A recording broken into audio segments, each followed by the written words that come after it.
अनिकेत की उंगलियों के बीच में सिगरेट फंसी हुई थी। वह बीच बीच में सिगरेट के कश लगाता और फिर धुएं का छल्ला बनाते हुए उसे आसमान में उड़ा देता।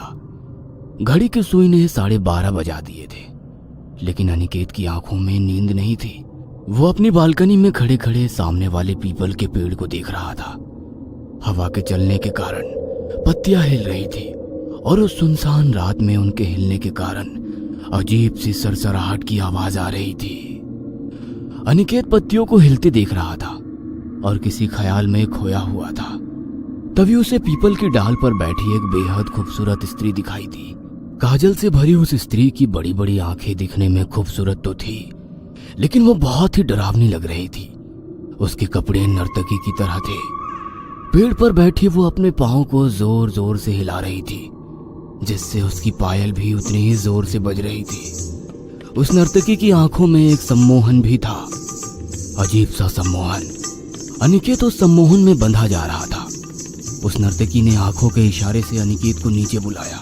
उसने अपने घर का दरवाजा खोला और लिफ्ट से नीचे उतरा। फिर वो उस पीपल के पेड़ के पास चला गया। उसे पीपल के पेड़ के पास आया देख वो नर्तकी पीपल की ऊंची डाली से ढंग से नीचे कूद गई। अनिकेत डर गया। उस नर्तकी ने अनिकेत को घूरते हुए उसकी कलाई को पकड़ा और उसे खींच कर ले जाने लगी। कौन हो तुम और मुझे कहां ले जा रही हो? अनिकेत के प्रश्न को सुनकर नर्तकी ने रहस्य भरी मुस्कान से उसकी तरफ देखा और खींचती हुई उसे एक हवेली में ले जाने लगी। बिच्छुओं के गोल घेरे में वो नर्तकी लगातार नाचे जा रही थी। उसके पांवों के घुंघरुओं की आवाज छम छम छम करके बज रहे थे। उसका चेहरा बता रहा था कि वो बहुत थक गई है, लेकिन उसके पांव रुक ही नहीं रहे थे। तभी कुछ बिच्छू रेंगते हुए उसके पैरों पर चढ़ गए। एक ने तो उसे डंक भी मार दिया। नाचते नाचते ही उसके चेहरे पर दर्द उभरा, लेकिन वो नाचती रही। बिच्छू लगातार उसे डंक मारे जा रहा था। उसका पैर लहूलुहान हो गया, लेकिन उसका नृत्य बंद नहीं हुआ। अचानक उस नर्तकी के पांव रुके और उसने एक बार फिर से अनिकेत की ओर देखा और उसके पास आई। उसका हाथ पकड़ा और उसे सहलाने लगी। अनिकेत को अब अच्छा लग रहा था। उसकी आंखें बंद हो रही थी। तभी उस नर्तकी ने पूरी ताकत लगाकर उसका हाथ उसके शरीर से अलग कर दिया। अनिकेत जोर से चीख पड़ा, लेकिन नर्तकी उसकी चीख की परवाह किए बिना उसके हाथों को चबड़ चबड़ करके खाने लगी। उसका सुंदर चेहरा उस समय बहुत ही भयानक लग रहा था। नर्तकी ने एक बार फिर से अनिकेत की ओर देखा और उसके दूसरे हाथ को पकड़कर खींचने लगी। इस बार अनिकेत दोगुनी आवाज के साथ चिल्लाया, साहब क्या हुआ साहब? आप इतनी जोर से क्यों चिल्ला रहे हैं? अनिकेत का बूढ़ा नौकर उसके कमरे में खड़ा उसे हिलाते हुए जगा रहा था। अनिकेत ने अपनी आंखें खोली। उसके चेहरे पर पसीने की बूंदें ऐसे दिखाई पड़ रही थी जैसे कि उसने पानी से अपना चेहरा धोया हो। उसके दिल की धड़कन उस समय धड़क ही नहीं रही थी, वो तो एक शोर में बदल गई थी। ऐसा शोर जब एक रेलगाड़ी तेजी से किसी स्टेशन से गुजरती है। अनिकेत ने बूढ़े नौकर को पानी लाने को कहा और फिर उसने अलमारी खोली और उसमें न्यूज़पेपर की कई सारी कतरनें निकालकर उसे गौर से देखने लगा। ये एक तरह का रीयूनियन ही था। अनिकेत, गीत, रिहान और प्रीति ये बेस्ट फ्रेंड थे, और बेस्ट इसलिए क्योंकि उनकी आदतें एक जैसी थी। चारों के चारों मस्त मौला और खतरों के खिलाड़ी। कुछ नया करना जिसमें जान का जोखिम हो, उसे तो वे चारों सबसे पहले करना चाहते थे। चारों के चारों बाइकर, और उनकी बाइक की स्पीड तो पूछिए ही मत। गीत का 2 बार एक्सीडेंट हुआ था। अनिकेत भी एक बार मरने से बचा था, लेकिन बाइकिंग का जोश कभी कम नहीं हुआ उनका। वे चारों अपनी अपनी बाइक लेकर रात को सड़कों पर निकलते और फिर वो उस जगह जाते जहां कोई नहीं जाता हो। कभी शमशान घाट में मुर्दों को जलते हुए देखते, तो कभी आधी रात के बाद किसी अघोरी के साथ बैठकर उसे मुर्दा खाते हुए देखते और रोमांचित होते।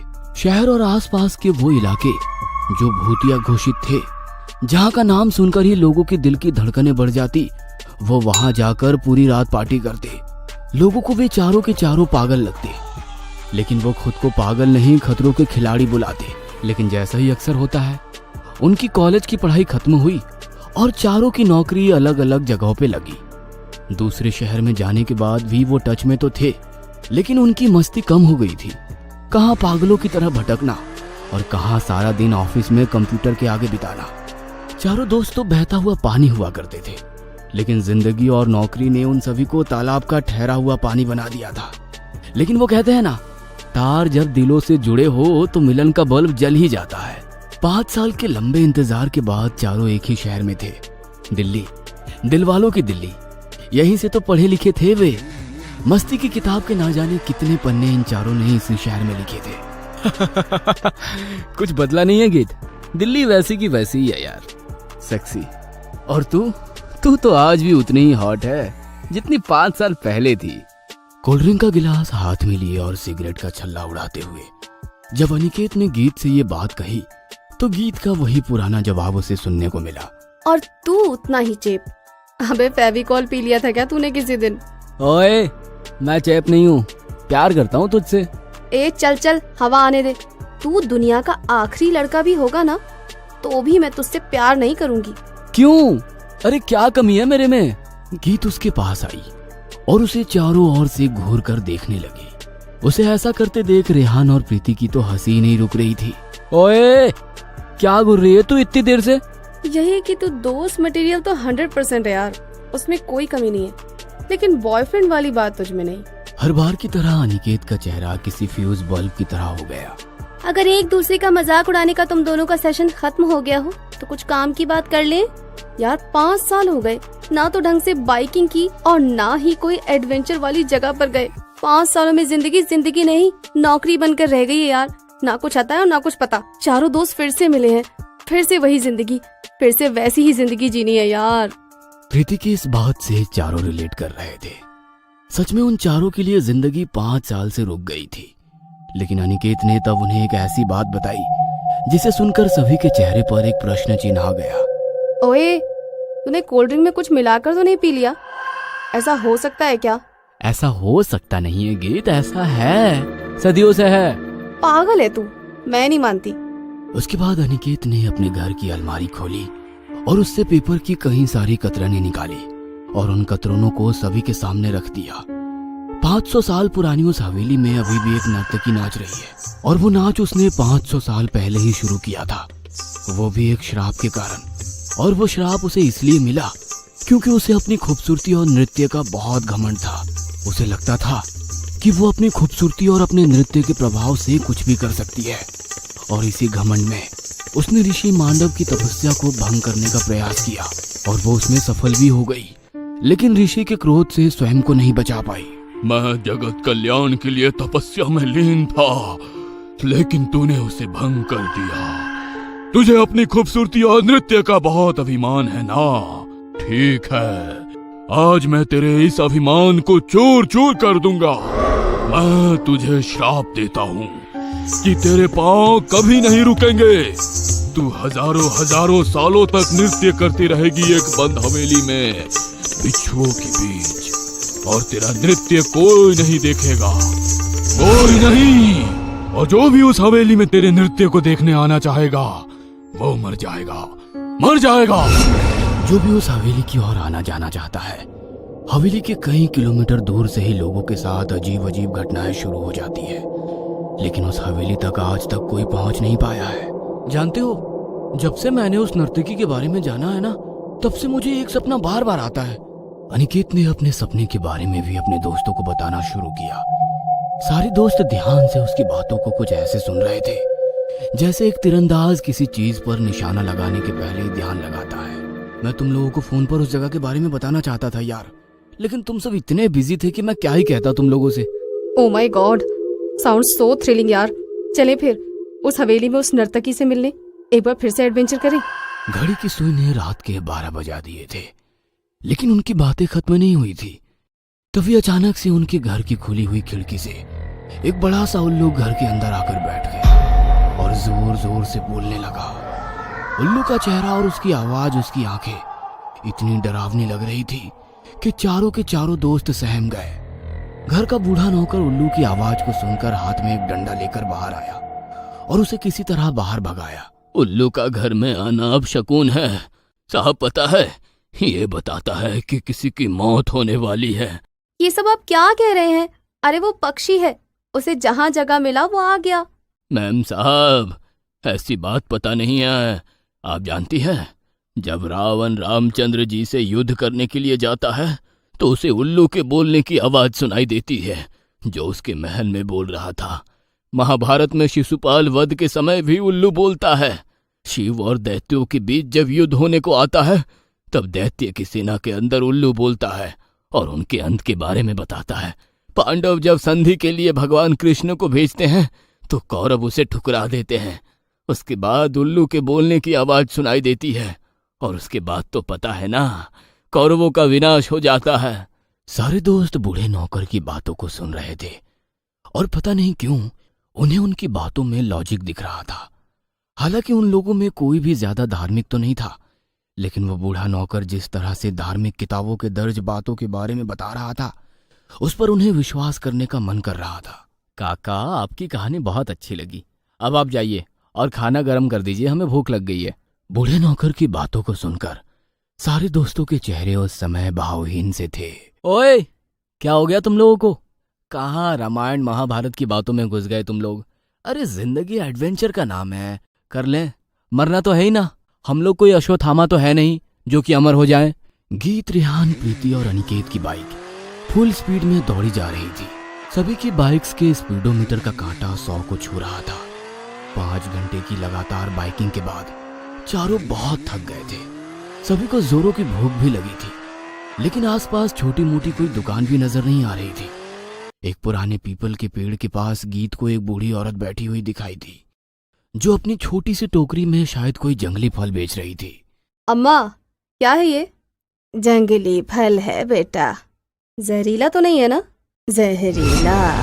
गीत की बातों को सुनकर उस बूढ़ी औरत ने उसे घूर कर देखा। उसकी आंखें लाल लाल अंगारे की तरह लग रहे थे। चली जा वापस, चली जा वापस, चली जा वापस, चली जा। क्रोध से भरा बूढ़ी औरत का चेहरा और उसकी आवाज बहुत ही भयानक लग रही थी। उसने अपनी टोकरी में हाथ डाला और उससे एक जहरीला सांप निकाला। अपने फन को फैलाए वो सांप बहुत ही भयंकर लग रहा था। गीत उसे देखकर डर गई। जहरीला इसे कहते हैं। ये कहकर उसने गीत के गले में उस सांप को डाल दिया। सांप गीत के गले को कसकर जकड़ने लगा, उसका दम घुटने लगा। उसने चिल्लाते हुए अनिकेत का नाम पुकारा। अनिकेत, अनिकेत। क्या हुआ गीत? क्या हुआ तुम्हें? तुम इतने जोर से क्यों चिल्लाई? अनिकेत, वो बुढ़िया कहाँ गई जो अभी यहाँ जंगली फल बेच रही थी? उसने मेरे गले में सांप को डाल दिया था। ये सब तुम क्या कह रही हो गीत? कौन सा सांप, कौन सी बुढ़िया और कौन से जंगली फल? ओए गीत, सिर्फ तुझे ही नहीं हम सभी को भूख लगी है। इसका मतलब ये नहीं कि हम रास्ते में खाने का सपना देखते हुए चले।